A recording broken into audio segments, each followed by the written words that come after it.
Ayan guys, magdi-deliver tayo. Ito yung pan-deliver natin. Tatong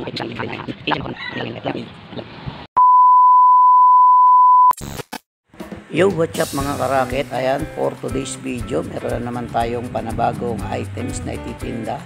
Mga doormat naman po ang ating paninda today.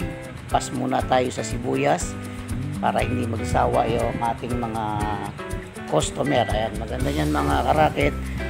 Medyo naka 10 pieces pa lang tayo na benta dyan maghapon, kaya konti lang kasi ang na-pick up natin sa ating supplier is almost 15 pieces lang, konti lang, kaya may natira pa tayong 5, pero okay lang yan. Ang mahalaga may pumapasok na income sa atin mga karakit.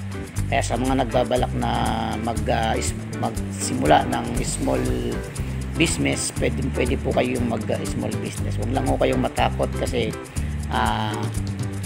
ganun talaga sa simula, medyo nakakatakot na baka hindi mabili. Ang mahalaga po makapagsimula tayo. Ayan nga mga karakit, meron tayong for delivery nga dyan.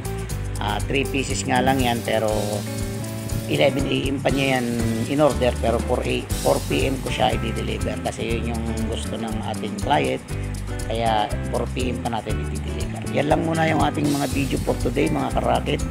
At syempre, bago tayo magpatuloy, kung hindi ka pa nakasubscribe sa aking YouTube channel, please subscribe at pakiclick na rin yung bell icon para lagi kang updated at ikaw ang nauuna sa lahat ng mga video ina-upload ko. Maraming salamat sa inyong lahat sa patuloy na suporta. God bless you all.